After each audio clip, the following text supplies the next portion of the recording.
an update on a woman I mentioned during my remarks at the Trump rally the day before his inauguration this past Sunday. Her name is Jodi Shaw.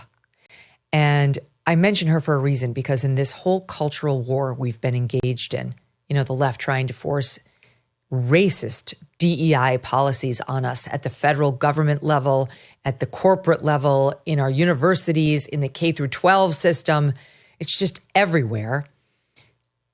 We've been winning, but it's thanks to soldiers, citizen soldiers, if you will, like Jodi Shaw, who in many cases before the loudmouths among us found the temerity to stand up and say no, and to say, stop this. So Jodi Shaw worked in an administrative capacity at Smith College, and she was an alum of Smith. And one day, and she didn't have a powerful position there, but one day she just reached the breaking point with Smith is as leftist as they come. Not only is it, an elite liberal institution, it's reportedly, I think, 50% lesbian. And so this is an institution that supposedly prides itself on tolerance and so on. But as you know, like most of those institutions, they get crazy on issues that are so-called woke issues. So that's what was happening at Smith. She one night took to Facebook and in a video went up there and let him have it in very measured but clear terms. Here's a sample. I ask that Smith College stop reducing my personhood to a racial category. Stop telling me what I must think and feel about myself, because I feel like you do that a lot. I know you do that a lot, and I need you to stop doing that. Stop presuming to know who I am or what my culture is based upon my skin color, because you don't know that. You don't know that about anybody except for yourself. Stop asking me to project stereotypes and assumptions onto others based upon their skin color. So after she did that, it became a national story because it was so compelling. I mean, if you could still go back and be very, very compelled watching this whole thing, you really kind of can't tear yourself away. She says everything so clearly and so well. And after that happened, Smith, she accused them of making her life a living hell there. They investigated her. They came up with pretextual things she allegedly did wrong, which were obviously thin and unsupported, all of which we explored on this show when I had her on very early in our existence, as she became sort of a hero to me as somebody else who was speaking out about this. But she was so much, she was brave. I had a show and I had an established sort of, bank account and other things. Jodi didn't. She took a great risk in doing this, and she needed her job, as she explained to me when she came on. I was on board with this, systemic racism is bad and it's a real problem, and I have white privilege. I had all these voices in my head. I had another voice that was telling me, no, this is racial discrimination. But I actually approached my director about a month before, and I said, I'm not comfortable discussing my race. And I think I said, I'm not comfortable discussing my race or any other protected characteristic at work. And she said, no problem. Just say that at the meeting. Just say you're uncomfortable. And so I thought, okay, great. So I went to the meeting, and, the hired facilitators, who presumably have authority in this area, asked us to discuss, I'm paraphrasing, please talk about your understanding about your race/culture, as if they are one and the same. In the context of your childhood years or your adolescent years, it was like a 3-part question. So everyone went around the room and did so. And I was the last person to respond. And I said, I'm not comfortable talking about that at work. And so later in the presentation, one of the facilitators said, I want to be clear that any white person who expresses any discomfort in discussing their race when asked to, I believe she said that, you might feel like you want to comfort them because they seem uncomfortable, but don't, because what they're doing is they're displaying white fragility. On October 27th, 2020 was when you released your video, your first Facebook video, calling attention to all of this, the problems there. What made you do that? What was the final straw there? Well, the whole time I'm thinking, I hope they investigate this complaint thoroughly, because clearly nobody was even denying that these things had happened that I was alleging in the complaint. And I hope things can change. But in my mind, I thought that was kind of my the last gasp, or the last thing I had that I could pull out, because I know the college does not like publicity, especially around anything having to do with race. I read that you're a single mom. Is that true? Yes. I mean, yes. I'm divorced. Okay. So you've got a child. You've got to support your child. You've got to support yourself. You did not have a tenured position. So if they fire you, what's the plan to pay the bills? Well, I am going to be I'm going to be doing maintenance. I'm going to be painting sheds and removing snow and learning a trade, basically. Why do this? Why put your neck on the chopping block, and was it worth it? Because I actually have 2 kids. It's really for them. I don't think I would be doing this if it wasn't for them. Because I'm very, very worried, Megyn. I'm very worried. I do know a little bit about history. Mm-hmm. I see something forming that seems dangerous to me.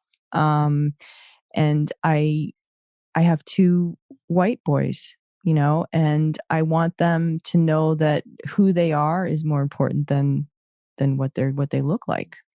And I want them to grow up in a world that, rewards their hard work and not what they look like.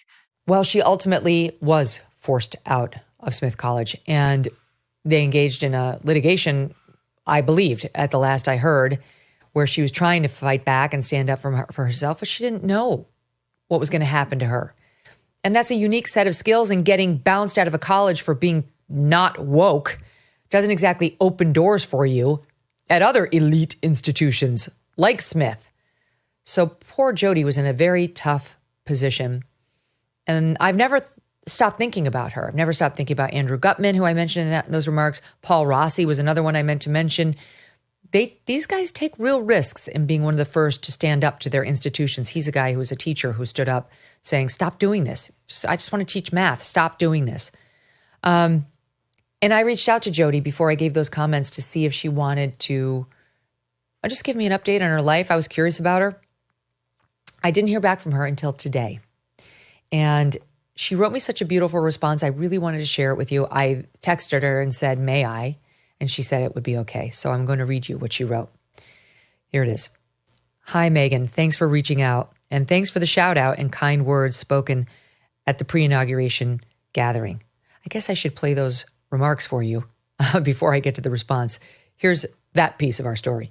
People like Jodi Shaw. You probably don't know that name. But Jodi Shaw was an administrative worker at Smith College. She didn't make a lot of money, single mom, 2 kids. And in late 2020, early 2021, she had it with the DEI nonsense at Smith. So she made a Facebook video and she posted it. And little Jody Smith, who is sweet and quiet and not one to shake the tree, said, I don't want to be forced to talk about my race at work anymore. I don't want to be told that I have implicit bias because I'm white. I don't want to have to enforce segregated dorms. Please stop making me do this. And Smith unleashed holy hell on her. Smith, this super tolerant college, okay, made it, she alleged later, untenable for her to stay. She got forced out of her job. And I'm honestly not sure whether Jodi's fully recovered. So she got hurt. And she got hurt for all of you and for us and for the rest who are at Smith. She's a hero. Okay, so she says, thank you for the shout out and the kind words there. What truly brought a tear to my eye was, I don't know if she has recovered. It was a hard thing to go through, not just Smith, but also the highly public aftermath. I am still trying to rebuild. It's a hard loss. Identity, tribe, sense of self, etc. Also still contending with shame and all the other difficult emotions that accompany a highly public humiliation. I think lots of other people feel the same. After he won the election, Trump said, "We need to heal." Indeed.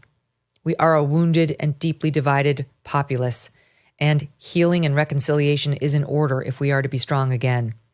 I am on a spiritual path now, still trying to stitch myself back together.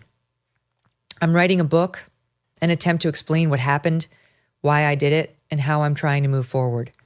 Feel the need to explain it all to the people who suffered the most as a result of my actions, my kids, my siblings, and most of all, myself, just trying to make sense of it still. I am very happy about Trump's victory, as I am sure you are too. I hope you and your family are well. What a beautiful person. What a beautiful woman. The way she says it, right? She's trying to stitch herself back together. That makes so much sense to me. Still trying to stitch myself back together. What these people did to us, our country, and individuals like Jody, was morally wrong. I would go so far as to say it was evil. And it's still ongoing. As I said in those remarks, we've won many battles and we are winning the war, but it is not over. We haven't won it overall. And that's why you still have this pernicious ideology being shoved down the throats of college students coast to coast. Good luck finding one that's not openly conservative, which is only a handful, that's not doing this. And that's the, academy that she came out of. The brutal scars that are left by this sort of indoctrination, these sort of really harmful messages about you being an oppressor who's hurting others just by virtue of your skin color, you being evil and bad just by virtue of the melanin you have. It's hard to recover from just that. Never mind what happens to you if you become the victim of a woke mob. Somebody like Brett Weinstein. He's changed forever as a result of what they did to him on Evergreen College, the shouting down, the public humiliation and shaming. Now, did he rise again better than ever? Absolutely.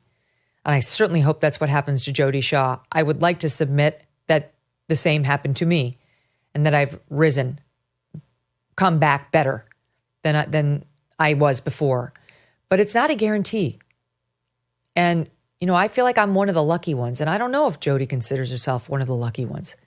It sounds like she's still suffering, and it sounds like her kids really had a lot to reconcile with because, they too are probably living in that circle and receive very negative messages about their mom and maybe have their own questions. So as we celebrate Trump's victory, our victory,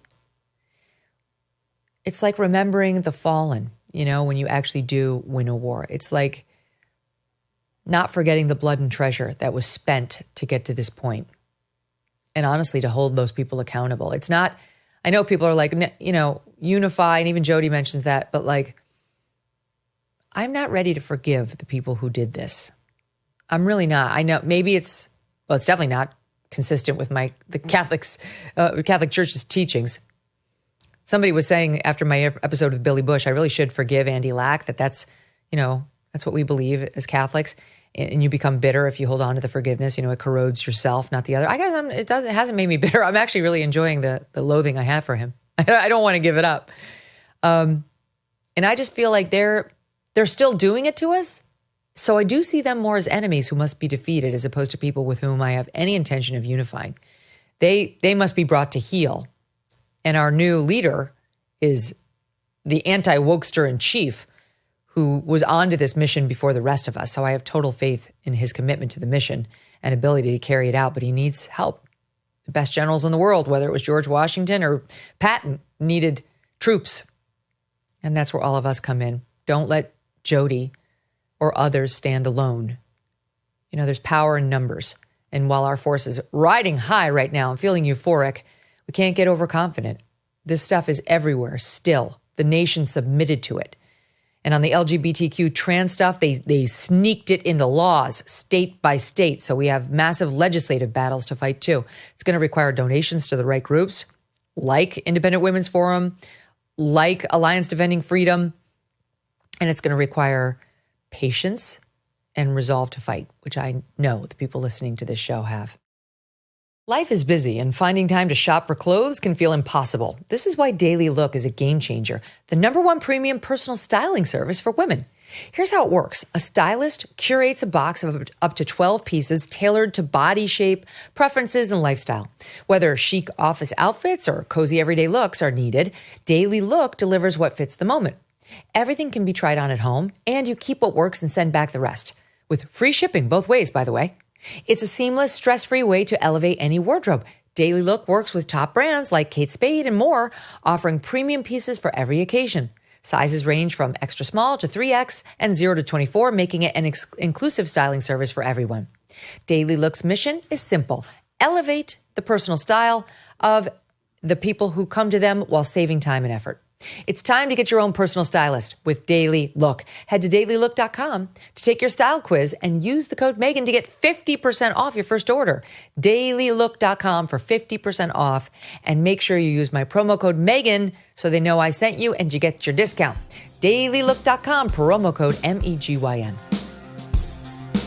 Thanks so much for watching. If you like what you just saw, hit the subscribe button for more clips and full episodes.